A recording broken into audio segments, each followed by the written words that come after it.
Hari itu langit mendung. Dari jendela kamar sempit di lantai 2 rumah mertuanya, Nadia menatap kosong. Perutnya yang mulai membuncit baru saja menginjak usia 3 bulan. Harusnya, kehamilan pertama menjadi kabar bahagia bagi keluarga.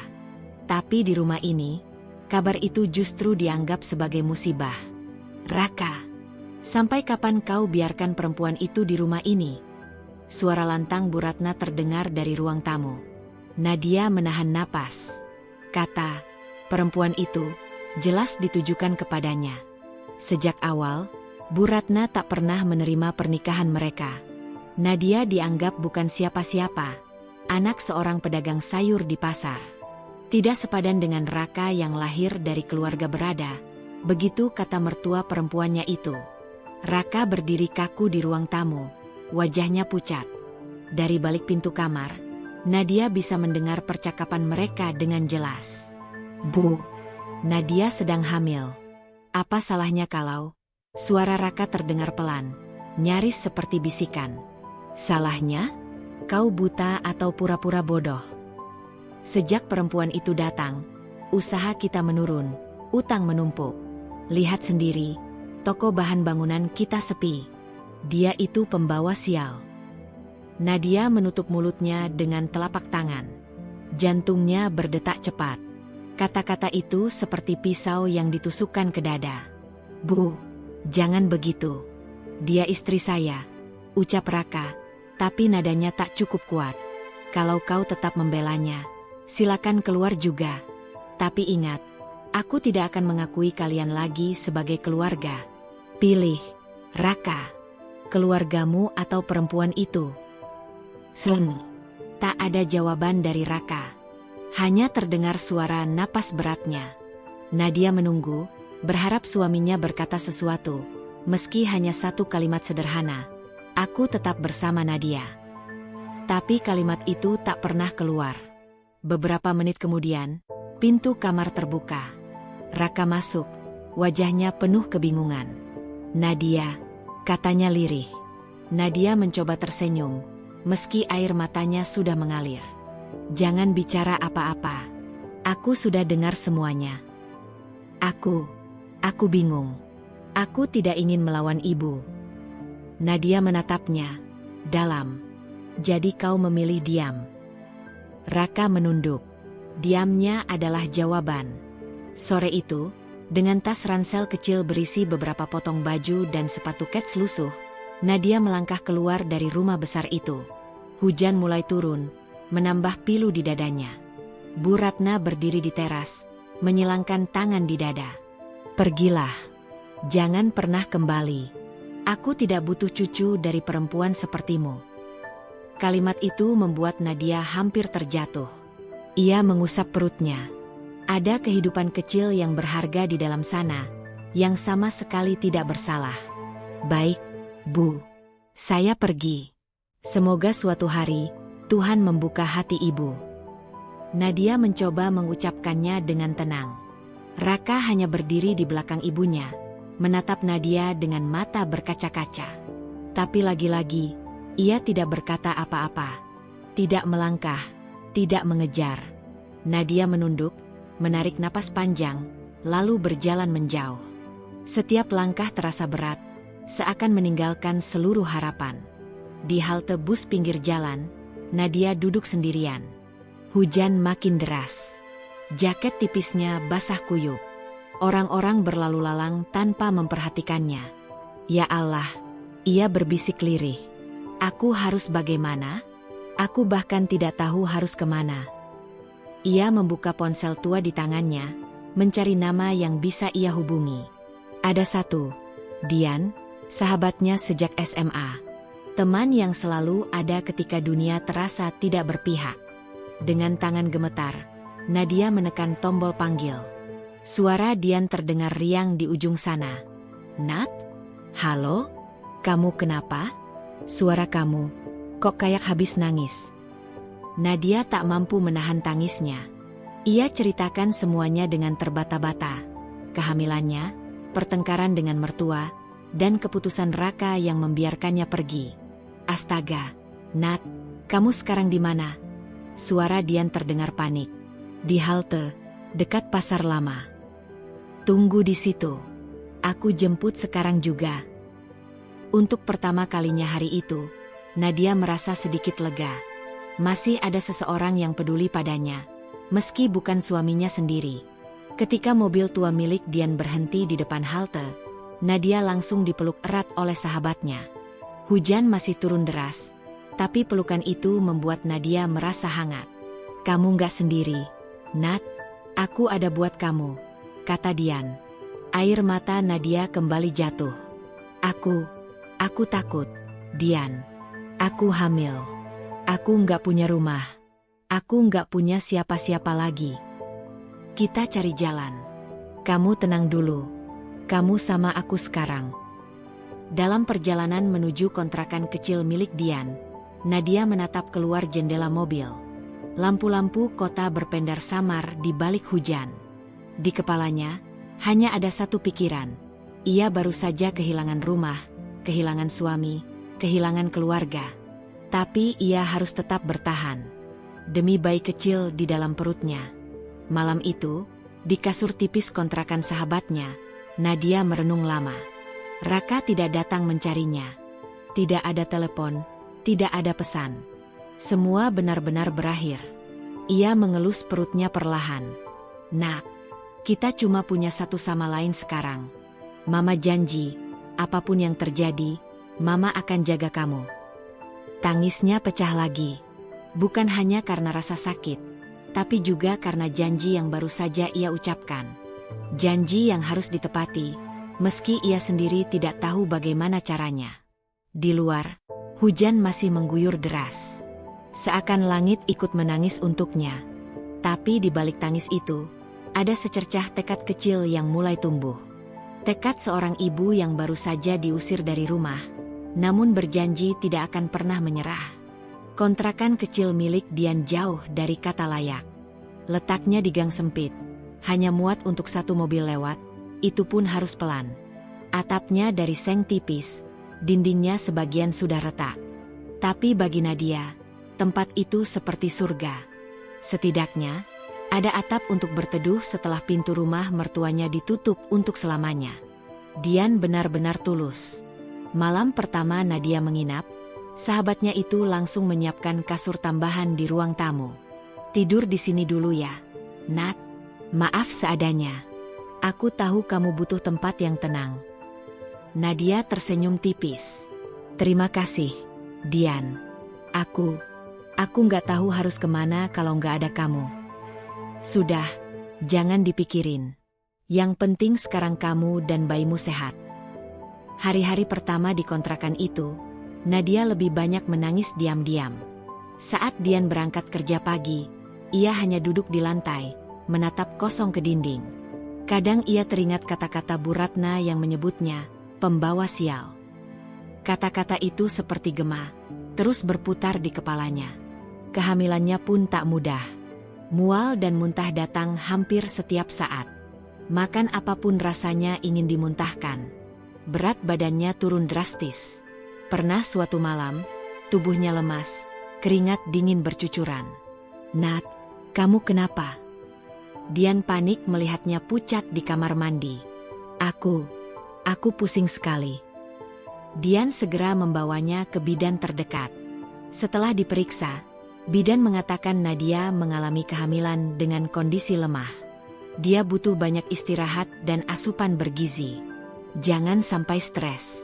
Kalau terus begini, bayinya bisa terancam. Nadia menunduk, air matanya jatuh. Bagaimana ia bisa memenuhi semua itu? Ia bahkan tidak punya uang. Semua tabungannya habis untuk kebutuhan menikah dulu. Sekarang, sepeser pun ia tidak pegang. Dian berusaha menutupi kekurangan itu.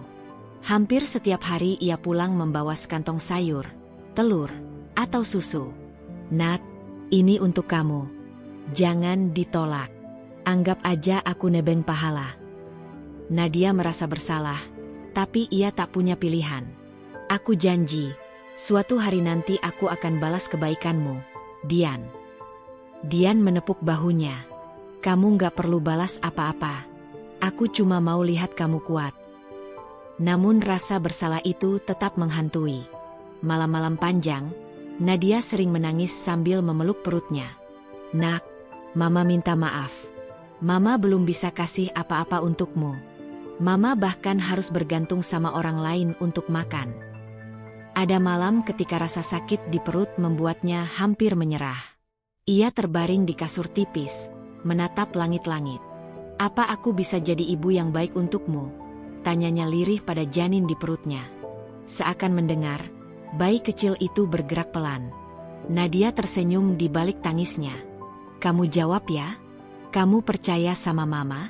Baiklah. Mama janji, Mama akan kuat. Demi kamu. Janji itu ia ulang-ulang setiap kali rasa putus asa datang. Janji yang sederhana, tapi membuatnya bertahan. Hari-hari berikutnya, Nadia mencoba bangkit. Ia membantu Dian membereskan rumah, mencuci piring, atau sekadar menyapu. Meski sering kelelahan, ia merasa lebih baik saat tangannya sibuk. Pernah suatu pagi, ia nekat mencari pekerjaan. Ia berjalan keluar gang, menyusuri jalan besar. Setiap toko yang ia lewati, ia tanyai. Ada lowongan, Bu? Tanya Nadia di sebuah warung makan.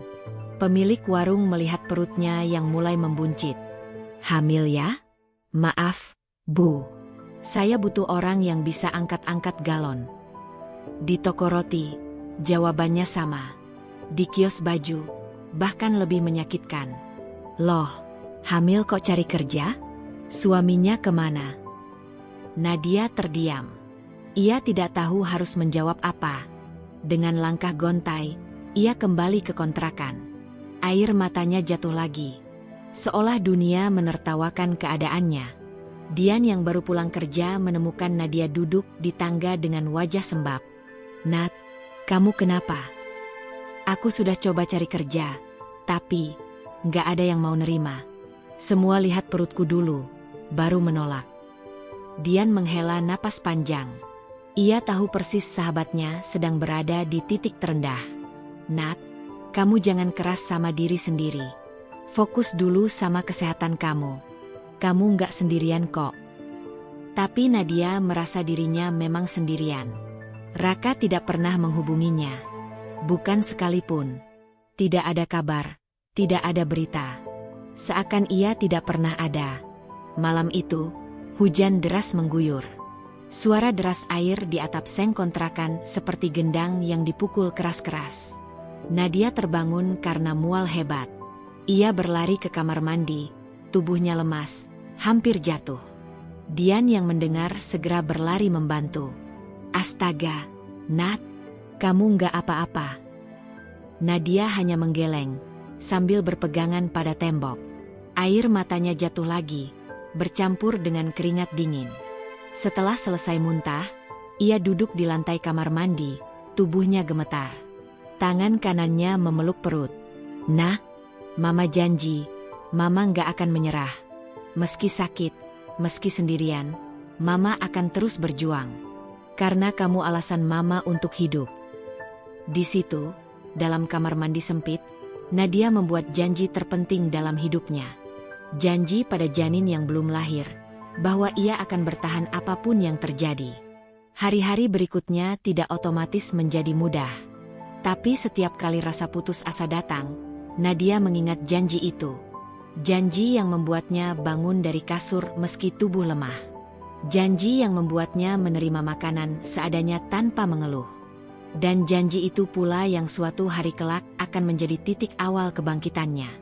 Namun saat itu, ia belum tahu. Yang ia tahu hanyalah, ia berada di titik terendah. Tapi di titik itulah, ia mulai menemukan alasan untuk tetap hidup. Pagi itu, langit kota tampak terang. Tapi di dalam kamar bersalin sebuah klinik sederhana, udara justru penuh ketegangan. Nadia terbaring dengan wajah pucat, keringat bercucuran. Tangannya menggenggam erat jemari Dian. Ayo, Nat, semangat. Sedikit lagi, suara bidan terdengar lantang. Nadia hampir kehabisan tenaga. Berkali-kali ia ingin menyerah. Rasa sakitnya seperti tak tertahankan. Namun setiap kali nyaris berhenti, ia teringat janji pada janinnya. Mama akan kuat demi kamu. Tangisan bayi akhirnya pecah memenuhi ruangan. Seorang bayi laki-laki mungil, merah, dan sehat diangkat bidan lalu diletakkan di dada Nadia. "Selamat ya, Bu." Bayinya laki-laki. Nadia langsung menangis. Air matanya mengalir deras. Kali ini bukan karena luka atau duka, melainkan kebahagiaan yang tak bisa dilukiskan dengan kata-kata. "Arka," bisiknya pelan. "Namamu Arka. Kamu cahaya baru Mama."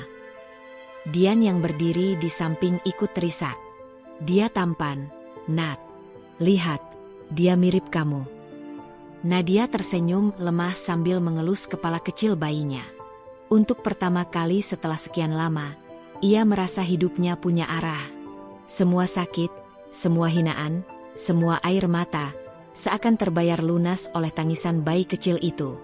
Hari-hari setelah melahirkan bukanlah hal yang mudah. Kontrakan kecil makin terasa sempit dengan kehadiran bayi. Malam-malam Nadia harus berjaga, menyusui, mengganti popok seadanya. Arka sering menangis karena perutnya kembung. Kadang, Nadia ikut menangis sambil memeluknya. Tapi setiap kali bayi itu tersenyum kecil dalam tidurnya, semua lelah seakan hilang. Ada kalanya, ia merasa putus asa lagi. Uang untuk beli susu hampir habis. Popok harus diganti dengan kain bekas karena tidak sanggup membeli yang sekali pakai. Namun, begitu menatap wajah polos Arka, Nadia selalu menemukan kembali semangatnya. "Nak, kamu alasan Mama untuk terus hidup. Mama nggak boleh menyerah." Suatu sore, saat Dian pulang kerja, ia menemukan Nadia sedang menata beberapa baju bekas yang dilipat rapi. "Kamu ngapain, Nat?" tanya Dian heran. "Aku mau coba jualan baju bekas secara online. Di lemari masih ada banyak baju lama. Punya aku, punya kamu yang dulu kamu titip di sini. Juga ada beberapa sumbangan dari tetangga. Siapa tahu ada yang mau beli." Dian sempat ragu. "Emang ada yang mau beli?" Nadia tersenyum. "Kalau nggak dicoba, kita nggak akan tahu." Dengan ponsel tuanya, Nadia memotret baju-baju itu, lalu mengunggahnya ke media sosial dan aplikasi jual beli online. Ia menuliskan deskripsi singkat, menambahkan harga murah, dan menunggu. Hari pertama tak ada respons. Hari kedua, hanya ada orang yang bertanya harga tapi tidak jadi membeli. Namun di hari ketiga, seorang pembeli akhirnya transfer untuk membeli 2 potong baju. Nilainya memang kecil, tapi bagi Nadia, itu seperti kemenangan besar. "Nat, aku lakuin ini," katanya kegirangan pada Dian. Dian ikut tersenyum lebar. "Wah, hebat. Ini langkah awal, Nat." Semangat Nadia makin bertambah. Setiap hari ia terus memotret, mengunggah, dan menawarkan barang. Ia belajar menulis deskripsi yang lebih menarik, belajar menjawab pesan pelanggan dengan cepat. Meski untungnya kecil, ia mulai bisa membeli kebutuhan Arka sedikit demi sedikit. Setiap kali uang hasil jualan masuk, ia selalu sisihkan untuk membeli susu atau popok. Tantangan tak berhenti di situ. Banyak orang mencibir. "Ah, jualan baju bekas? Memalukan. Kenapa nggak minta uang aja ke suami? Malas banget hidup kayak gitu." Kalimat-kalimat itu menusuk, tapi Nadia sudah kebal. Baginya, lebih baik bekerja keras dengan tangannya sendiri daripada berharap pada orang yang pernah membiarkannya pergi begitu saja. Arka pun tumbuh sehat. Pipinya makin cabi, senyumnya makin sering muncul. Setiap kali bayi itu tertawa, Nadia merasa semua usahanya terbayar. Pernah suatu malam, setelah berhasil menjual cukup banyak baju dalam seminggu, Nadia menghitung uang hasil jualannya. Tidak seberapa memang, tapi cukup untuk membeli pakaian baru untuk Arka. Ia memandang bayinya yang tertidur pulas. "Nak, Mama janji, suatu hari kamu gak akan kekurangan apapun. Kita mungkin mulai dari nol, tapi kita akan bangun hidup baru. Mulai dari sini, dari baju-baju bekas ini." Dian yang sering melihat perjuangan Nadia takjub dengan keteguhan sahabatnya. "Nat, Kamu luar biasa. Aku sendiri kadang gak tahu, kalau aku ada di posisimu, mungkin aku sudah menyerah. Nadia tersenyum kecil. Kalau bukan karena Arka, mungkin aku juga sudah menyerah. Tapi tiap kali aku lihat dia, aku tahu aku gak boleh berhenti. Waktu berjalan. 2 bulan, 3 bulan, hingga setengah tahun. Usaha kecil Nadia perlahan berkembang. Ia mulai mendapat pelanggan tetap. Ada yang membeli untuk dipakai, ada juga yang membeli untuk dijual kembali. Ia bahkan mendapat ide baru, menerima titipan baju bekas dari orang lain untuk dijual, dengan sistem bagi hasil. Cara itu membuat stok dagangannya bertambah banyak tanpa harus keluar modal. Kini, meski masih tinggal di kontrakan kecil, Nadia tidak lagi merasa benar-benar tak berdaya. Ia punya sumber penghasilan, meski kecil. Ia punya bayi sehat yang setiap hari membuatnya tersenyum. Dan yang terpenting, ia punya tekad yang semakin kuat. Suatu malam, saat menidurkan Arka, Nadia menatap wajah mungil itu lama sekali. Kamu tahu nggak, Nak? Kehadiranmu adalah hadiah terindah buat Mama. Kamu yang bikin Mama kuat. Kamu yang bikin Mama berani mencoba lagi. Kamu cahaya baru Mama.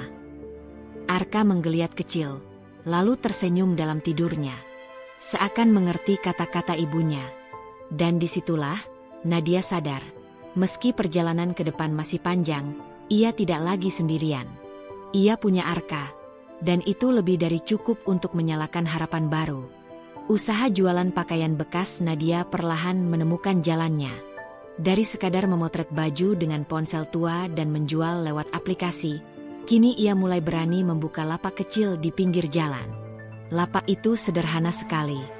Hanya sebuah meja lipat bekas, terpal biru yang ia bentangkan sebagai atap, dan beberapa gantungan baju dari kawat.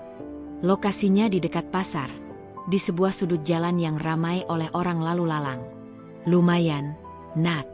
Kalau jualan di sini, orang bisa langsung lihat barangnya, kata Dian yang ikut membantu menata. Nadia tersenyum. Iya, semoga ada yang tertarik. Hari pertama ia membuka lapak, tak ada satupun baju yang terjual. Tapi Nadia tidak patah semangat. Ia kembali besoknya, lusa, dan seterusnya. Sedikit demi sedikit, ada pembeli yang mampir.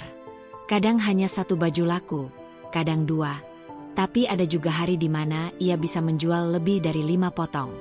Bagi orang lain mungkin itu kecil, tapi bagi Nadia, itu adalah tanda bahwa usahanya bisa berkembang.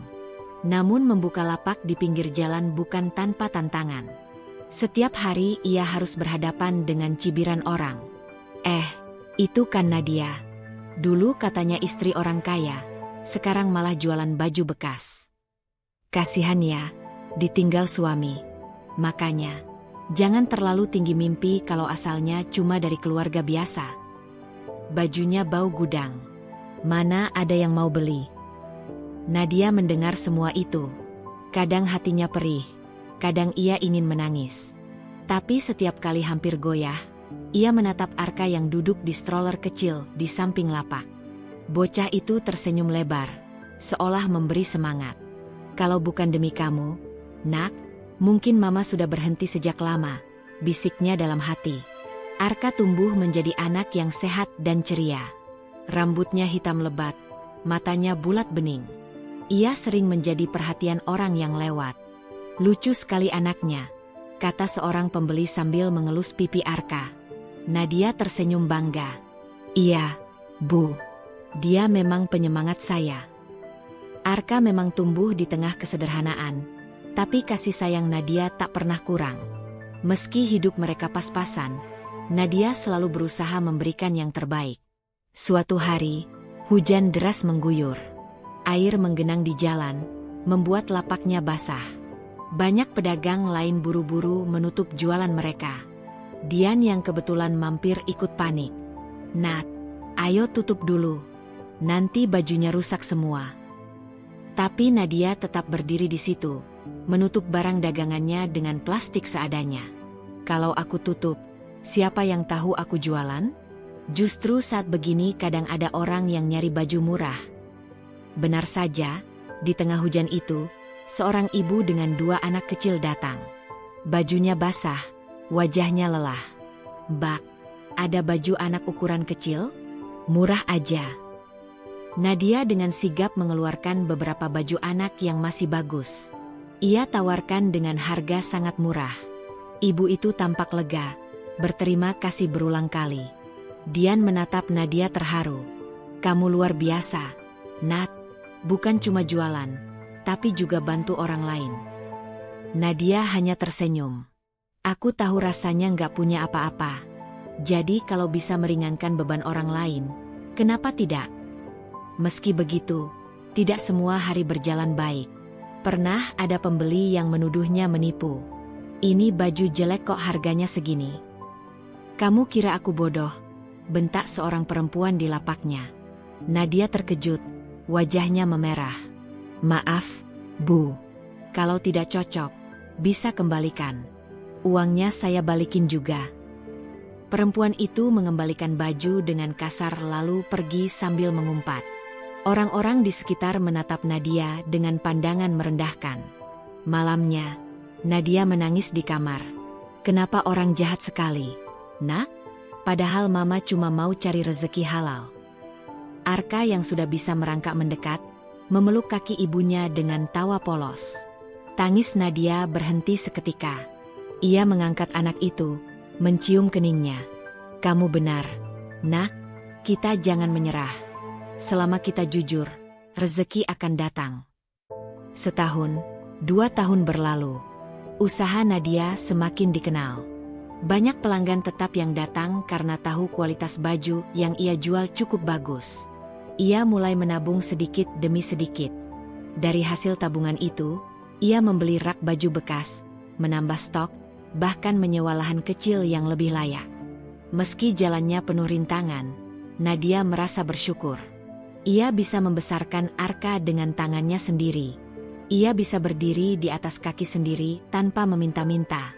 Suatu sore, seorang pedagang lain mendekatinya. "Mbak Nadia, saya kagum sama kamu.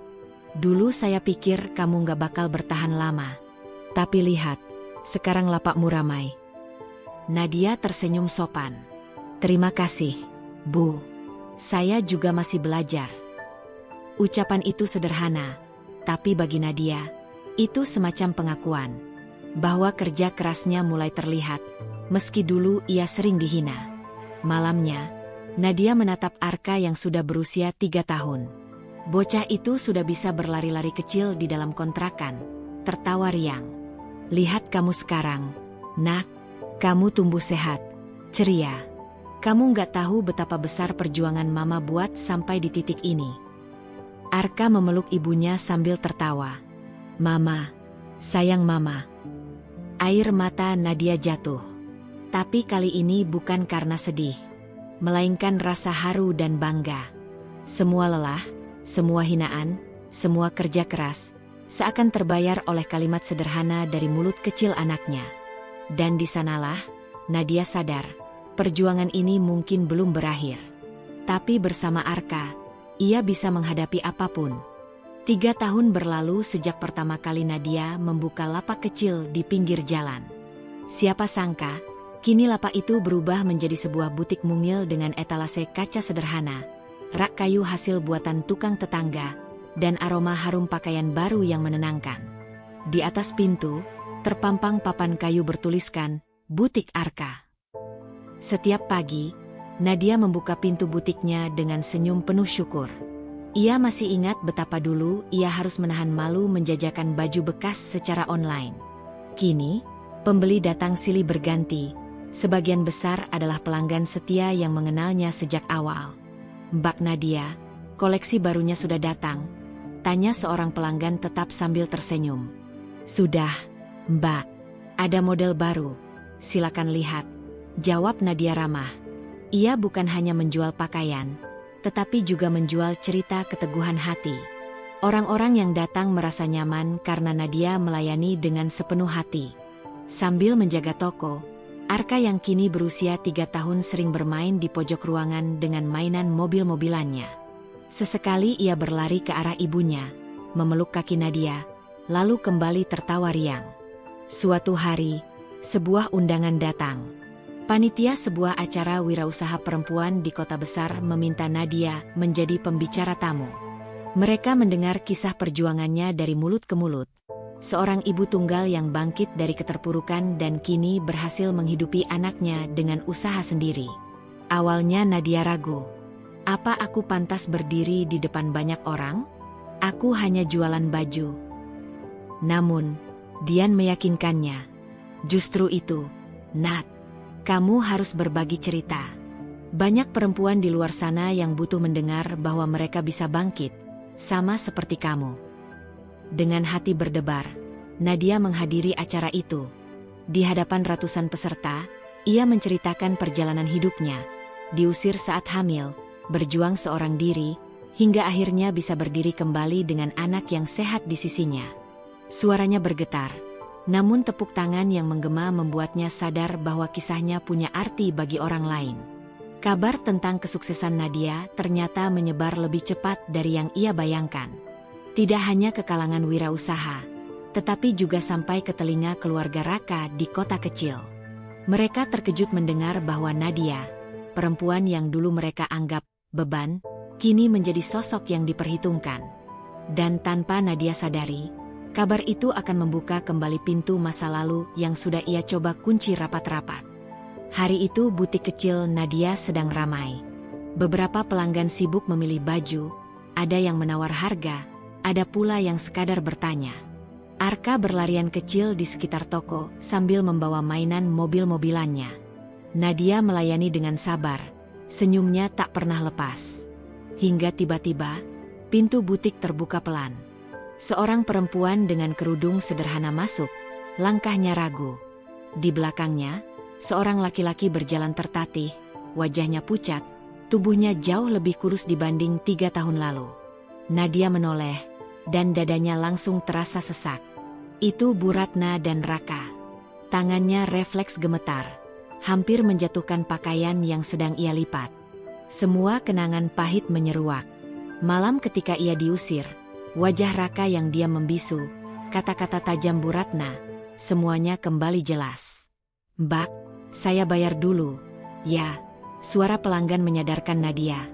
Ia buru-buru melayani, meski pandangannya terus melirik ke arah 2 orang yang kini berdiri canggung di pojok toko. Setelah pelanggan terakhir pergi, suasana butik hening. Arka menghentikan mainannya, memandang penasaran ke arah 2 orang asing itu. "Nadia." Suara Raka serak, nyaris seperti bisikan. Nadia menegakkan badan, mencoba tegar. "Ada perlu apa?" Bu Ratna menunduk, suaranya jauh berbeda dari dulu. "Nak, kami datang bukan untuk mengusikmu lagi. Kami ingin meminta maaf." Nadia terdiam. Lidahnya keluh. Raka melangkah maju, meski terlihat sangat lemah. "Aku salah, Nat. Waktu itu aku pengecut. Aku biarkan kamu pergi padahal aku harusnya membela. Sampai sekarang aku menyesalinya." Matanya berkaca-kaca, wajahnya pucat. Nafasnya terengah-engah seakan sekadar berbicara saja sudah menguras tenaga. "Kenapa kalian datang sekarang?" Suara Nadia bergetar, namun ia berusaha menahannya. "Setelah 3 tahun? Setelah aku berjuang sendirian membesarkan anakku?" Bu Ratna meneteskan air mata, sesuatu yang belum pernah Nadia lihat sebelumnya. "Kami tahu kami kejam. Kami kehilangan banyak hal. Usaha keluarga jatuh. Rumah kami hampir dijual. Dan Raka," ia menoleh ke putranya. "Dokter bilang penyakitnya parah. Dia butuh pengobatan, butuh kekuatan. Kami pikir, hanya kau dan Arka yang bisa membuatnya bertahan." Nadia menatap Raka lama. Hatinya berperang. Ada bagian dirinya yang ingin berteriak, mengingatkan betapa ia pernah dibuang, dihina, dipandang sebelah mata. Tapi ada juga bagian lain yang luluh melihat kondisi Raka yang lemah, dan Bu Ratna yang kini tampak hancur. Arka mendekat, menarik ujung baju Nadia. "Bu, mereka siapa?" tanyanya polos. Nadia menelan ludah. Ia tak siap memperkenalkan ayah kandung Arka, sosok yang bahkan tak pernah mendukungnya sejak awal. "Arka, Main dulu, ya, katanya lirih. Suasana hening lagi. Raka mencoba tersenyum tipis ke arah bocah itu, meski wajahnya menahan sakit. Nat, kata Raka, suaranya hampir pecah. Aku tidak meminta kau kembali sebagai istri. Aku hanya ingin melihat Arka. Aku ingin menebus sedikit dari kesalahanku. Air mata Nadia akhirnya jatuh. Ia menunduk, menggenggam erat tangannya sendiri. Hatinya bimbang, di antara luka lama dan kemungkinan membuka sedikit ruang maaf. Hari itu, untuk pertama kalinya setelah 3 tahun, masa lalu dan masa kini berdiri saling berhadapan di ruang kecil bernama Butik Arka. Beberapa hari setelah pertemuan di butik, Nadia akhirnya memutuskan memenuhi permintaan Bu Ratna. Ia membawa Arka, tapi dengan hati penuh waspada. Perjalanan menuju rumah lama itu terasa aneh, seperti menapaki kembali jejak yang dulu ia tinggalkan dengan air mata. Ketika mobil berhenti di depan rumah keluarga Raka, Nadia tertegun. Rumah itu tak lagi megah seperti dulu. Cat dinding mulai pudar. Taman yang dahulu rapi kini dipenuhi rumput liar. Bahkan pagar besi yang dulu selalu mengilap, kini berkarat di beberapa sisi. Rumah itu seperti kehilangan wibawanya, sama seperti penghuninya. Arka menatap penasaran. Bu, ini rumah siapa? Tanyanya polos. Rumah teman lama ibu, jawab Nadia singkat. Ia belum siap menjelaskan lebih jauh. Pintu terbuka, Bu Ratna muncul dengan wajah lelah. Bukan lagi perempuan angkuh dengan tatapan merendahkan, melainkan sosok tua yang rapuh. Ia langsung meneteskan air mata saat melihat Nadia berdiri di hadapannya. Nak, kau benar-benar datang, suaranya bergetar. Maafkan aku, Nadia. Aku terlalu sombong. Aku menghancurkan rumah tanggamu. Nadia hanya diam. Bayangan malam ketika ia diusir kembali jelas dalam ingatannya. Teriakan, tuduhan, dan tatapan dingin Raka yang membisu. Luka itu masih perih meski waktu sudah berjalan 3 tahun. Di ruang tamu, Raka duduk bersandar lemah di kursi.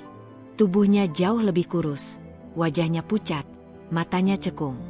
Begitu melihat Nadia, senyum tipis muncul di wajahnya. Terima kasih sudah datang, katanya lirih. Arka berdiri dekat ibunya, menatap pria itu tanpa mengenalnya. Raka menahan air mata, ingin sekali memeluk anak itu, tapi ragu. Bu Ratna duduk bersimpuh di lantai, tangannya menggenggam ujung kain Nadia. Aku memohon padamu, Nak. Aku sadar sudah terlalu banyak menyakitimu. Kalau kau tak mau memaafkan aku, setidaknya izinkan Raka dekat dengan Arka. Dia tak punya banyak waktu lagi. Nadia menahan napas. Ia ingin berteriak, mengingatkan bahwa dulu mereka tak pernah peduli meski ia hamil sendirian, bahwa mereka membiarkannya menanggung semua derita seorang diri. Namun, melihat Bu Ratna menangis di kakinya, melihat Raka yang bahkan sulit berdiri, hatinya kacau. Bu Ratna, suara Nadia bergetar. Maaf itu bukan hal yang mudah. Luka yang kalian tinggalkan terlalu dalam. Bu Ratna terisak makin keras. Aku tahu, Nak, tapi aku mohon, jangan biarkan Raka pergi tanpa melihat anaknya tumbuh. Jangan hukum dia seumur hidup. Nadia menunduk, menggenggam tangan Arka erat-erat. Ia belum bisa menjawab. Hatinya masih penuh ragu. Antara membuka pintu maaf atau terus menjaga jarak demi melindungi dirinya dari luka lama yang mungkin terbuka kembali. Hari itu, Nadia pulang dengan hati yang semakin berat. Ia sadar, perjalanannya belum selesai.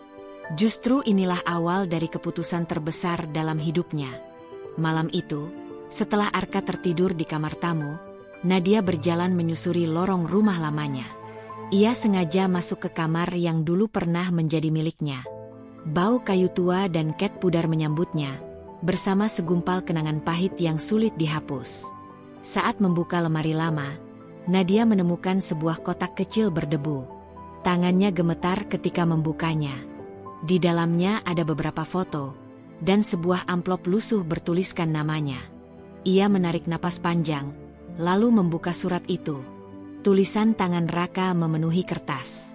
Nadia, Aku pernah mencoba membawamu pergi malam itu. Aku sudah siapkan kendaraan. Aku ingin kita hidup jauh dari campur tangan ibu.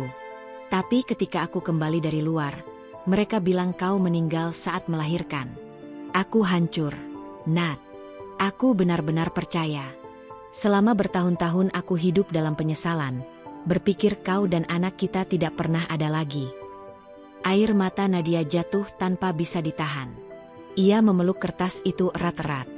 Jadi, selama ini Raka pun jadi korban kebohongan Bu Ratna. Betapa kejamnya, hingga tega memutus hubungan darah antara ayah dan anak.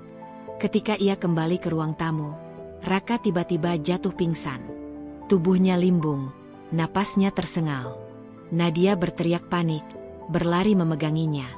"Raka, bangun!" Bu Ratna ikut menjerit, kalut, tak tahu harus berbuat apa. Tanpa pikir panjang, Nadia memutuskan membawa Raka ke rumah sakit di kota. Ia tak peduli pada pandangan orang, tak peduli pada harga dirinya yang pernah diinjak. Saat itu yang terpenting adalah nyawa. Beberapa hari kemudian, Raka terbaring di rumah sakit kota. Tubuhnya lemah tapi masih berusaha tersenyum ketika melihat Arka duduk di sampingnya. Bocah itu menggenggam tangan ayahnya, meski belum sepenuhnya mengerti siapa lelaki itu. Nadia berdiri di dekat pintu, mengawasi. Hatinya bergetar melihat pemandangan itu. Untuk pertama kalinya, ia merasa luka lamanya mulai mereda, bukan karena kembali, tapi karena akhirnya ada kejujuran. Ia tahu satu hal, dirinya tak akan kembali menjadi istri Raka. Luka yang ditorehkan terlalu dalam. Namun, ia juga tahu Arka berhak mengenal ayahnya, meski hanya sebentar. Di dalam hati, Nadia berbisik, memaafkan bukan berarti kembali. Memaafkan berarti membebaskan diri dari masa lalu. Dan dengan itu, ia melangkah keluar kamar, menatap masa depan dengan lebih ringan.